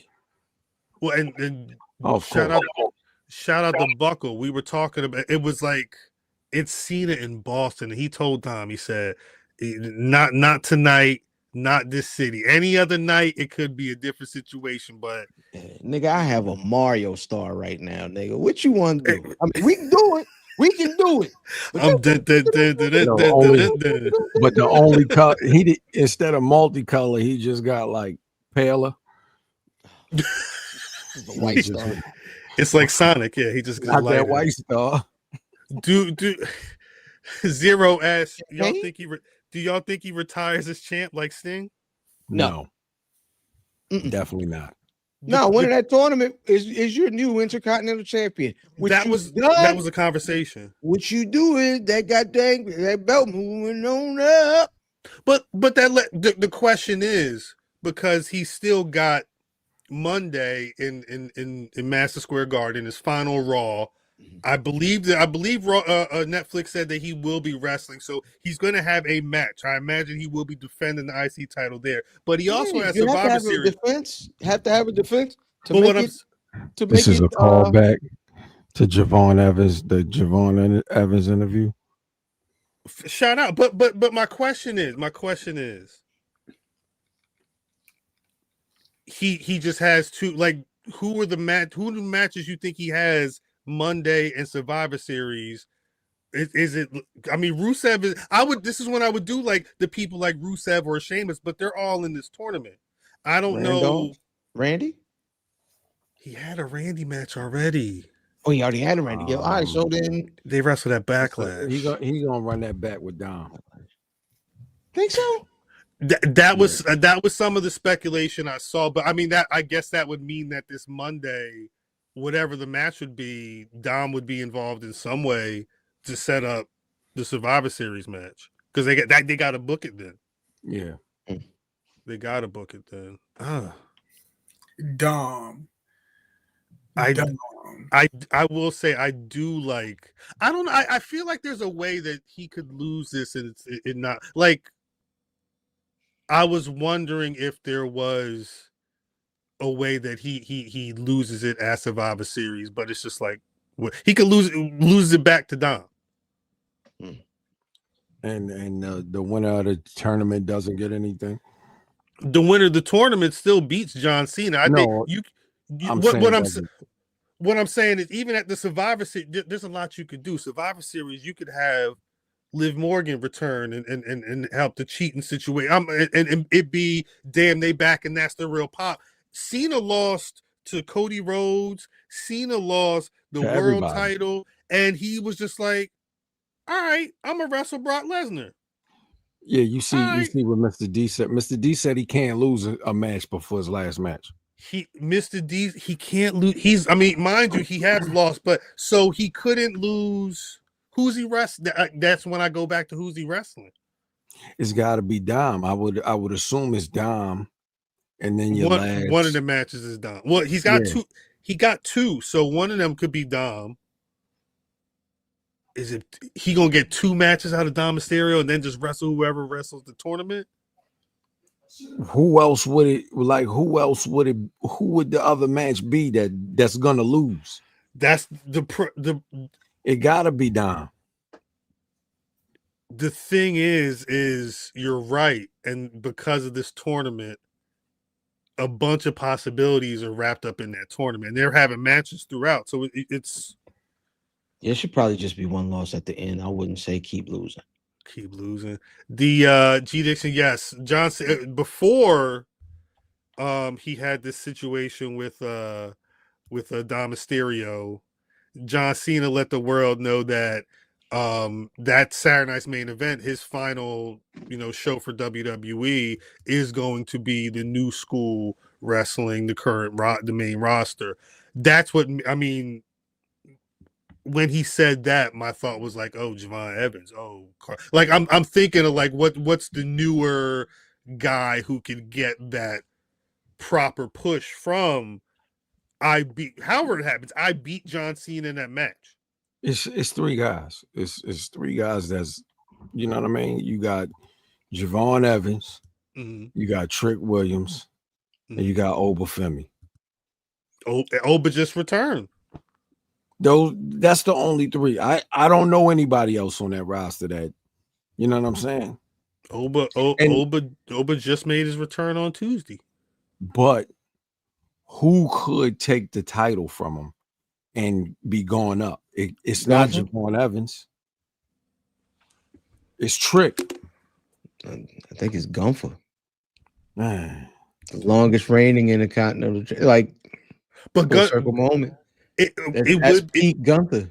It would be full circle, but I think you could also have a world where Gunther just beats John Cena and he uses that as like Heyman did when Brock beat Taker. Like the boast was just that I beat y'all, dude. I beat the GOAT. Niggas hated that shit too. But Matt, if you're saying that you think that Trick beat the GOAT. If Trick beats, well, I was saying that's what they'd be saying about Cena, but not for you. But if you're saying if Trick beats Cena in Cena's final match, the icing on or the cherry on top would be that he'd also it would make more sense for him to have the IC title in that win as well, and go with that, go as like a heel because he should be heel. Yo, Trick Williams is good either way. Trick is good either way. This healing though, I don't know because that's full circle as well, right? From him having a talk with Cena. They had the conversation with last year, yeah. So he doesn't necessarily have to be heel. So here's the thing: is Trick are Trick or Oba fully baked enough? Trick Williams is baked. To carry the Rock, that specific Cena Rock, to outer space. Trick Williams. I think they both are. I don't think run enough. I don't. What else can they do? Not when I say you must be on the here I am. Maybe so no. I don't think they're cooked enough as far as being the one already there. I think they still there's something that the look is there. It's something to be at that spot to carry that Rock out of space. They got to be sure, and I don't think they are sure about both of them. Trick Williams carried a whole other company. He did put TNA. It is different. I'm just saying. It's levels. Yes, there is levels. What you do in TNA they don't all translate. Hold on. What I'm saying is when you get to, you got to be ready for Monday and Friday. You're not asking him to carry Raw or SmackDown. No. I'm asking him to carry that Rock that they give you. There's a rocket they giving you. Yes. What I'm saying is he's carried NXT. He carried a whole nother company he don't even work for. I think that's about par with carrying the mid-card title. Does that make sense what I'm saying? I hear you. I understand what you're saying, but it's not what I'm saying. I know what You're not just being an IC champion. The last nigga they did, which I just referenced, the last nigga that they did, whatever they're going to do with this and launch this rocket, the last nigga they did this with was someone they were already sure on for years in Brock Lesnar. That was the last person to get a spot. This ain't just a nigga becoming an IC champion. This is a big deal. Yeah. This is a. Do you see Trick Williams? Yes, I do. I absolutely do. Is this him? He could turn to that. Trick Williams. He's one of them guys, bro. Right now. Right now. I think he's one of them guys. I don't know. Who else do you see that's doing what you're saying they need to do? I think the one person who can. Don't say Gunther. That's the person. That's it for me. Like we rewrite. So LA, not even LA Knight. It's Gunther. I don't think. Did y'all see that clip of LA? Because LA Knight, someone in the chat asked about LA Knight. LA Knight was cutting a promo this week on Raw, and they hit him with the 4x4 watch him out. Like they played him out in the middle. He's looking at the screen with the fans, and they all booing, and he looked like he was pissed when he was off mic talking to Byron. Trick Williams is the Black LA Knight. Jesus, man, get G Diction out of here. Jesus, I guess we'll see. Well, I guess for chat, then Monday's gonna be important because that's Javon versus Gunther. Like that match will really decide. It could for a lot of us decide who may be that final. Oh no, it already. Opponent. When I saw who his opponent was, I already knew. I said, man, fuck this tournament. Fuck this shit. Hey, yo, the ill part is, here's my question, because it feels familiar. Are they going to Kofi Kingston, Javon Evans? Why? Because he black with dreads? It's a possibility. It's a similar aesthetic. It's possibility. I mean, we've been here before. Well, because you still got to be used on the roster, and if they don't feel like that, I mean, the reports about Wes Lee, they said they said Wes Lee got released because he'd been in NXT for 5 years, and they had no plans for him on the main roster. Like that shit is real. There's sometimes that they don't see it for you in the landscape like at all. That could very well happen. Young OG got time. I hope so. He still got time. He does. So you're saying he should stay in NXT? No, that's not what I'm saying. I want the young OG go to the moon, but he's still got some time. It's not like Wes. Wes was there for a minute, and when new people came in and kind of moved Wes out of the way. But yeah, that was unfortunate. I think the last one was Rick. Ricky. Yeah, it was. Rick. I mean, it's just not much you could do. The crowd was waiting. The people was waiting for that one, but yeah, Rick took Wes's win because Wes was supposed to be the one to beat Oba. Facts. Well, again, I guess more on this next week. We'll see what happens Monday. Friday of last week. Shout out Lash Legend. She made an appearance. Made a statement. She had homegirl. It reminded me of when China grabbed that first time we saw China out there. She grabbed Marlena like a rag doll, riding the waist and just it shook her. Lash had her in a yummy like a yoka, but she was moved. She lucky. Homegirl was almost out, but. It's not the women's division has now got a new tag team. It's Lash and Nia Jax. I like that actually. I like that pairing. People were really like, weren't they beefing in NXT? What happened? Look, don't worry about it. Yeah, NXT only exists to like DDM rock. Like it doesn't have like they don't they don't expect people at the main roster level to like remember or know. Like they still introduce as much. They'll have them niggas in main event storylines, and then they be like, "Hey man, we got the up and comer." You know what I'm saying? Like it's a restart when you go up top, and so you don't have to know them stories. Them stories don't matter once you get up there until y'all have an actual beef and they can reference it. But they only got to tell you a piece of the story. Yeah, I like this. I'm so happy about this because I was concerned after she lost to Kendall Gray on Evolve. I was like, now what the hell are we doing here? I think a lot of people are like that. Yeah. Respect to Kendall Gray.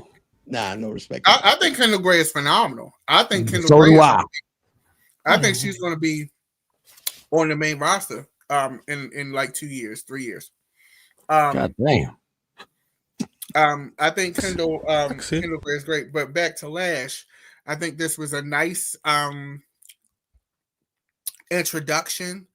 I think it's a great way to ease her in. I think she is going to be great with Nia.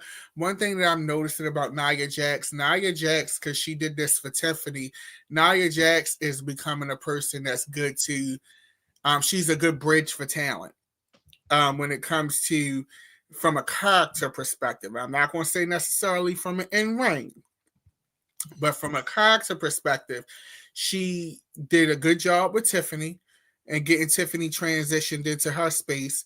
It's going to be interesting to see what she does with Lash because it's a different type of dynamic. Tiffany was more scared of her. Lash is given equal, it's a little different. She also worked with Shayna Baszler. People forget, and not saying that she helped Shayna Baszler, but I remember that Shayna Baszler and Nia Jax tag team run, and they actually had good chemistry. Shayna was on TV regularly, and you believed it. So I think that is Nia Jax is proven to be great in that space. I want to see Lash ragdolling niggas like y'all was saying earlier. That is how I personally became a fan of Bianca.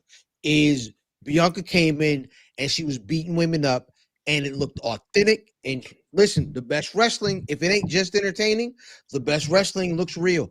And a young lady the size of a homegirl is beating niggas up. Makes sense. Lashes can beat niggas up. She looked like it. She looked like she can yoke these girls up, and that makes for the best wrestling. It's feasible. Yeah, she looked great. In the segment, she did a great job on the promo. All of her NXT training really showed, and it really came to a head and looked great in that space. I think that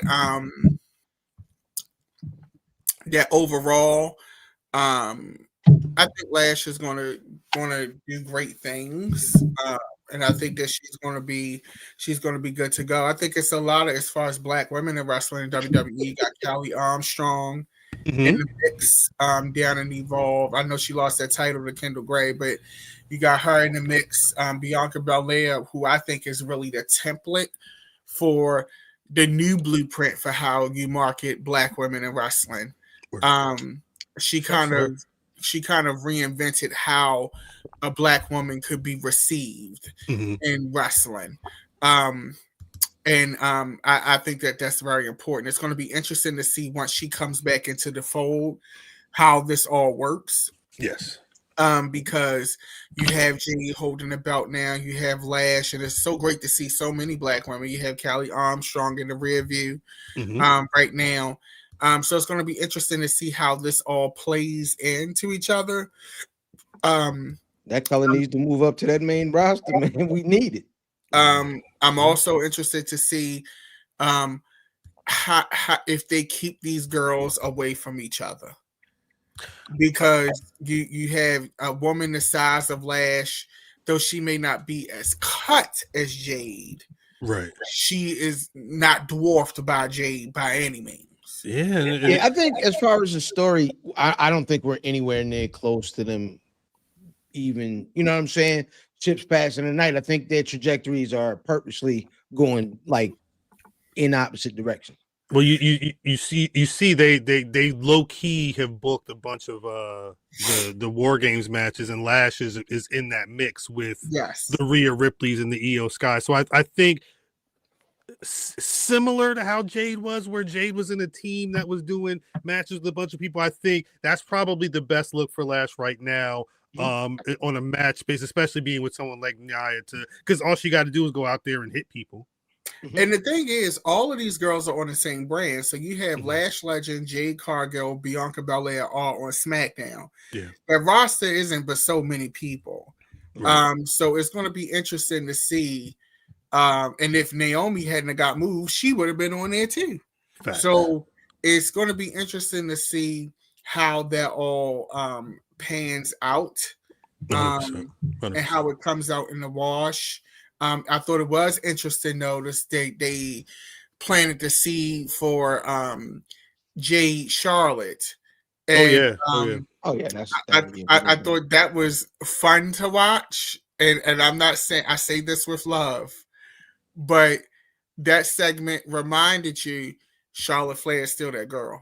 Oh yeah, and she lost that title now, so that match could happen soon. I personally didn't. I loved the segment and the interaction. I loved it, but I didn't like it for Jade. And you're going to hear a rare time where I'm defending Jade Cargill. I didn't like it for Jade because I didn't like her standing at the ramp, still talking, and Charlotte kind of sunned her. Like she went back.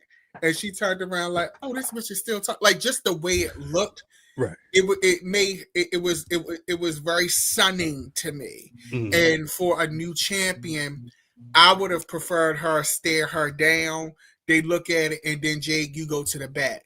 Not Jade, you standing there talking with a belt in the rear view, and Charlotte look at you, Alexa like, "Girl, pay that shit, dust." And then they walk to the ring. You don't even run and like smack the lady or nothing. You just a chatterbox in the background. I did not like that person. Right. I mean, we'll see what happens. I saw Chris Breezy ask when is Bianca set to come back. I don't know. She was on 106 in Sports this week. And Did they show her hands? I don't know if she clarified the situation. They showed her hand.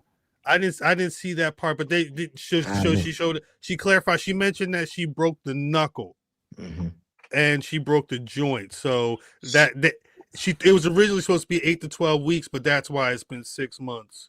Did you guys? They just showed an NFL player from I want to say the Bills was just doing an interview, and his shits was broke. And now they back normal, and all these bitches was fat here. Oh, really? So it's something she really gonna have to deal with. You know, it's not just casting that you get to go. Buddy. We'll see.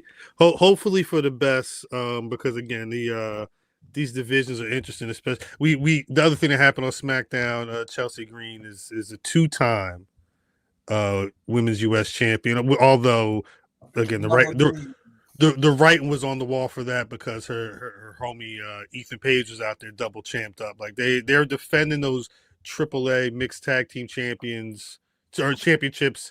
I want to say a Gold Rush, but they also have a AAA title date or title match this month as well. So yeah, they wanted them to have matching sets. Mother Green. Also, to you mentioned football. Shout out to everybody that had Jonathan Taylor on their fantasy team. Hey, DDM, you can't take us on detours and be long-winded. You got to pick one. Oh, no. Shout out to Jonathan Taylor. 48 points on my fantasy book and total question last week. Thank you. Moving on. Still undefeated? God damn. Oh, no. I'm 8-2. About to be 9-2 because my running back tonight is almost at 30 points. And that was unexpected. Definitely hope. I'm just a golden child when it comes to fantasy. I'm going for whoever you're going against. Damn, wilding out. And you can get your feelings hurt too. Shout out to Trayvon Henderson. Pulling it right now from the Patriots. Almost got me 30 points, and he the only one playing right now. I'm already at 30 points. I'm at a 64. I went from being 37% projected to win to now 64% projected to win. So it is what it is. This is what I did.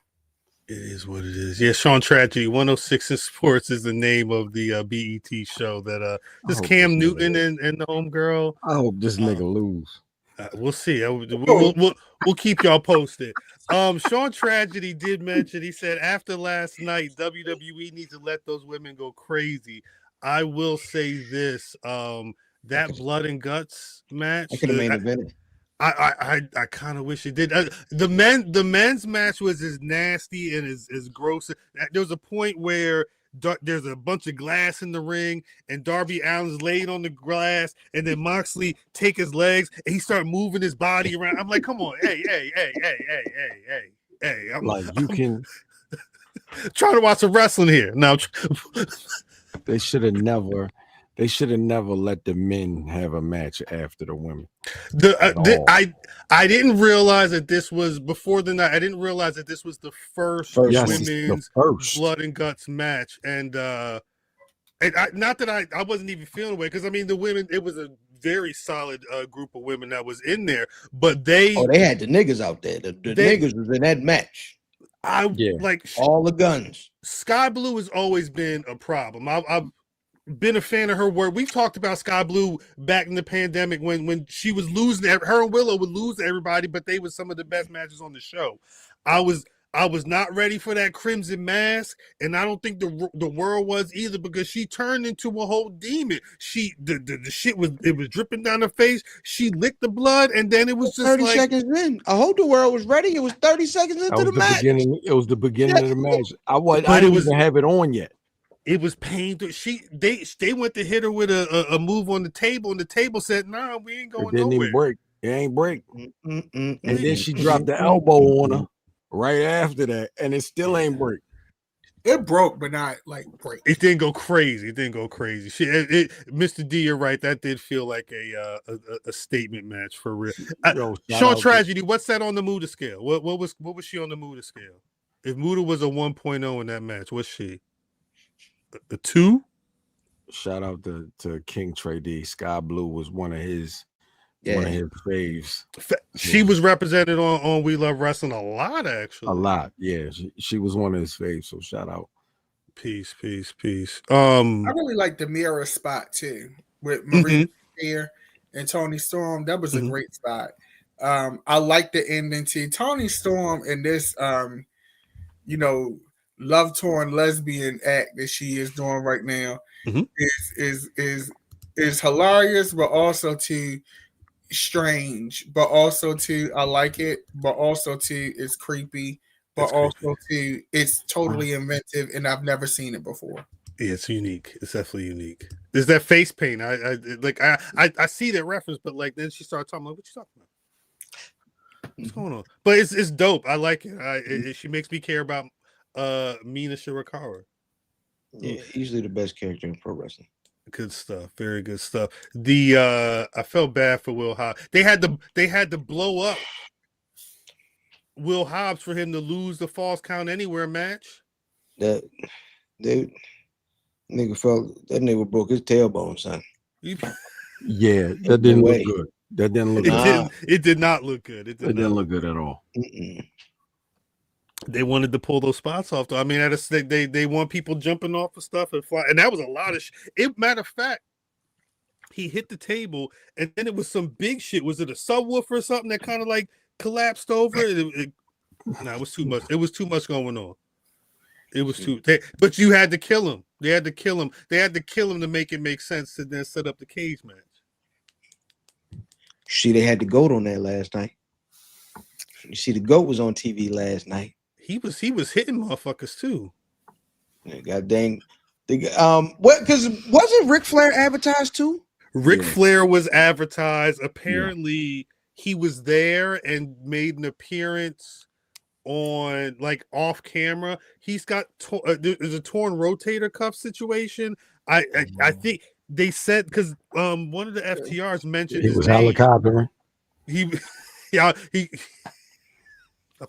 No, he was not. They mentioned him by name. I think the thought was that he was supposed to be in the ring with the Dragon fighting Stokely or whatever, but I guess he couldn't. But he said whatever pleasantries off camera. There's photos of him with one of them paisley black dark suits on or whatever it is. Yeah, Sean Tragic said only for the live audience. Yo, it was some niggas in there. What I mean is like good folks that we know that was out there. A lot of folks was in the building. Yeah, Please do not be alarmed. Remain calm. Is that what you're saying?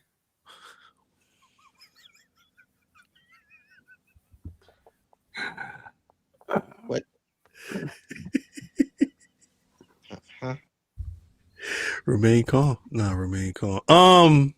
I did see some people that was out. I didn't see everybody who was outside though. All I saw was half the Ashe roster was out there. Chris Lee, Lovely was out there.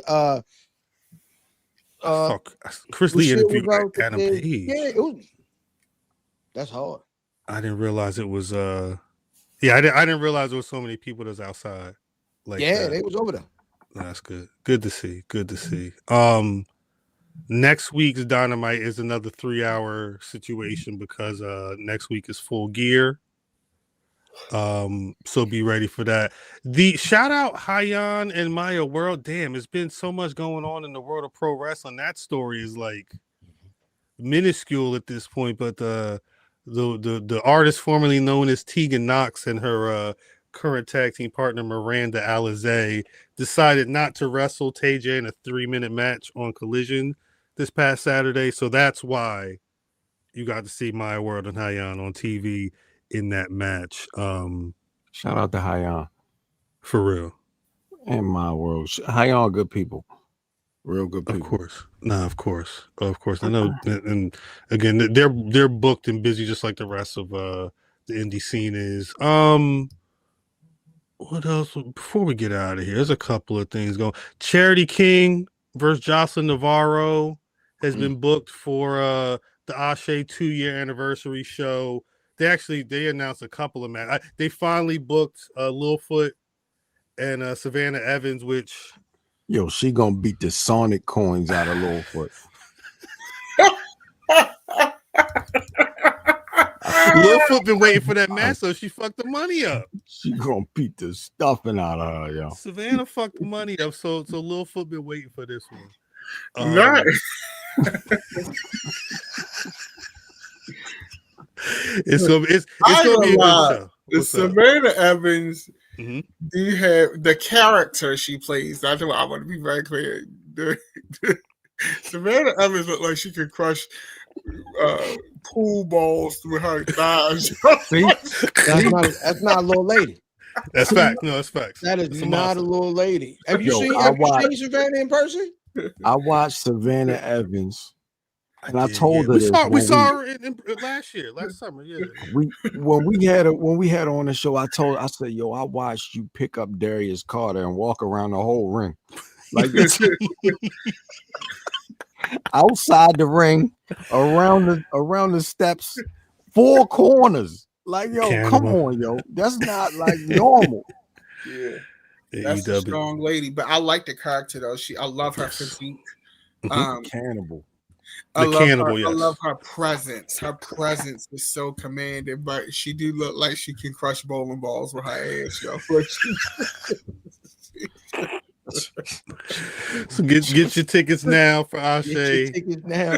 December 6th. Or go on to Patreons and pay for it over there. Tiara James and Jordan Blade got announced for the WWE ID women's title match. Or is that a tournament or that's a match for the title? What is it? I think it's like a 6-woman. It was a number of women that were announced, because that's a match. That's Zeta Steele's in that too. Yeah. I guess it would be that makes sense. I don't know the date of that, but that'll be coming up soon. I don't know that date either. That's definitely a match though. It's a whole match. Okay. I like Tiara James got WWE written all over. I remember the first time I seen her. I think was it at what Fourth Rope? I think it might have been a Fourth Rope show. It was in Vegas. Vegas. Mm-hmm. Yeah. And when she came out, I was like, "Oh, that's a WWE wrestler." That's the first thing I said. I don't know if you remember, Cal. No, I remember. No, I do remember. 100%. I was like, "That's a WWE wrestler." Mm-hmm. Yeah. Yeah, So there she Gene Cena said the same thing. among other things. Shout out to Gene Cena. That nigga's a legend.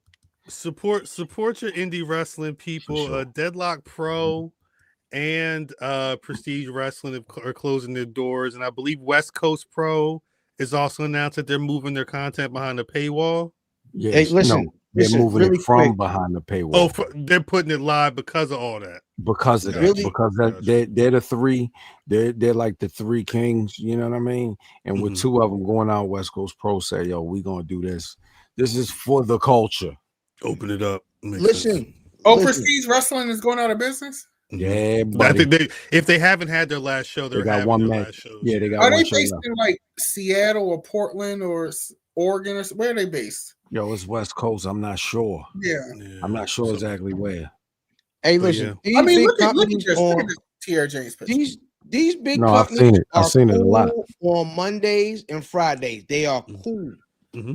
But the lifeblood of actual culture in pro wrestling, when we talk about culture, kind of to take it back even to the Westside Gun conversation, is when we talk about culture and pro wrestling, the culture of pro wrestling is based in these indie companies. If you see a show next to you, go to them shows. Don't ask for a hookup. Spend your money with them people. WWE, AE, they got money. Spend your money with these smaller companies, especially if they got people booked that look like you. Go to these shows, buy good tickets. Don't buy the cheapest tickets. Go to these shows, cheer for these people, cheer for the good guys, boo the bad guys, do all the things, man. Go out there and to these actual people who are furthering and really putting their lifeblood on the line. Go see these people, man. Spend your money with them people. Spend your time with these people and show them people love. Go to the show, yo. When it's things like Deadlock Pro going out and Prestige going out, that's going to be a big hole to fill, bro. A huge void in the game. A huge void. No, yeah. Echo all that. Prestige is closing. It do cost money. It do take nerve. Yeah. It's not cheap. It's not cheap. That's why I'll be selling chips and stuff. That's why we need y'all to put money in our Patreon, in our super chat, in our super chat. Fire beneath your feet, music when you speak. You're so unique. On that, shout out to DDM Jones. I think we done said all we need to say. Rest in peace, Eddie Guerrero. I believe it's been 20 years since his passing. I want to say that's today. Shout out Lawyer Greg on the anniversary. King Troy, that was the other thing. King Troy's birthday was today as well. Come on, King Troy, be styling these tacky ass whores. Let these bitches know what time it is when it comes to the garment game. Bringing these wrestling bitches into the new millennium for the 99 and 2000. Letting these whores know we ain't doing sling backs and knee boots and leather flare pants with a sports bra top in the ring no more, bitch. Get into it. Facts. So Black Wrestler of the Week? Yeah, I was going to say, like we always do about this time, DDM, you got Black Rasslin of the Week. Shaka Khan. Hey, yo, get him out of here. Get him out of here. Right now. He got to go right now. He got to go. This nigga really got to go. Black Wrestler of the Week. I'm going to give it to Andriel Howard, a.k.a. Lash Legend. Love it. Brother Fan? Hey, man, not afraid to get our hands dirty in one of them violent matches and still being one of the biggest names in pro wrestling. I'm going with Mercedes Moné. Shout out. Yeah, she did well in that match, too. I ain't going to hold you. She went here. Brother Man? Yo, all right, this is about to start turning into Cousin Corner. There you go. I got 2 black wrestlers this week. Shout number 1, I'm going with Willow. Shout out to Willow. Always Willow. Facts. Number 2, my cousin Jaden Rumley with 3 touchdowns last week. Mustang. 3 of them whores. Let's go, Stain. They got the custom team, the custom jerseys, tunnel vision jerseys this coming week, man. Let's go, Mustangs. Shout out to my other cousin who does tunnel vision. Shout out to Kyle. We listen. This is Cousin Corner. Shout out to the family. The alma mater is in the playoffs. You already know where we gotta go. Shout out to Mihai. Arnold Mama. Yeah, them two. All mom and yes. My Black Rasslin of the Week is also Lash Legend. I sometimes you gotta choke. I'm sorry. We got to get out of here. We got. Only if it was a joke. It was a joke. Only if she. I was a joke. It's just getting my Ron Simmons on. No, I have. Before we get out of here, DDM, where can the people find you on them social media?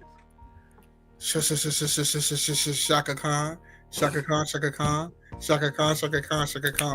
Make your mom.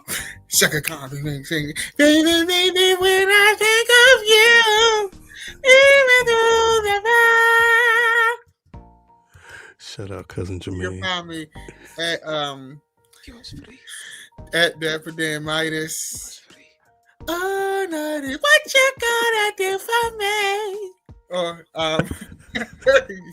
youtube.com/secretary. What you gonna do for me? Bye! Get educated with the Secretary of Shade, brother fam. Ilfam790 is social media of choice. Brother Matthew. Yo, happy birthday, my brother Creek from the beach. It's Creek's birthday too. That's right. Happy birthday, Creek from the beach. Happy birthday to Stan. Shout out Stan. Stan's birthday was the other day. Everybody got birthday. Shout out to Stan. Everybody's birthday, man. Creek got put down there, boy. Happy birthday. You already know. Shout out Ron Sims for finally making up with our man. Yeah, to the Mustangs, to all of these people. Happy belated Nicole. Nicole's birthday was the other day as well. Yeah. What was Nick's birthday? I think it was yesterday. I think it was yesterday. Yeah. Shouts out to her. Yeah. Peace to y'all. It's your boy Cal. At Cal on Twitter. At Black Rasslin on Twitter, Facebook, and Instagram. BlackRasslin.com is the website. As always, you can find Black Rasslin. Shit, wherever you get your podcast, Spotify, Apple Podcasts, just Google us. We should be there. YouTube.com/Black Rasslin. Every Thursday night, 8:35 p.m. We're giving you 5 mics of podcast of excellence, wrestling, and entertainment, and all the other stuff that I used to say. I don't know if we're gonna be doing portrait and landscape next week. We'll see what the numbers look like. Patreon.com/Black Rasslin. Pay that $1 or pay that $10 to get all the copyright that we can't put over here. That's it. Shout out to Mimi. Shout out to the chat. We'll catch y'all next week recapping Raw, Cena's final Raw, and all the other shenanigans that's going on. Shit, that's it. Subscribe, hit the like, all you want to do. DDM, please take us out. All my niggas in the whole wide world, doom. All my niggas in the whole wide world, being the safest time for us.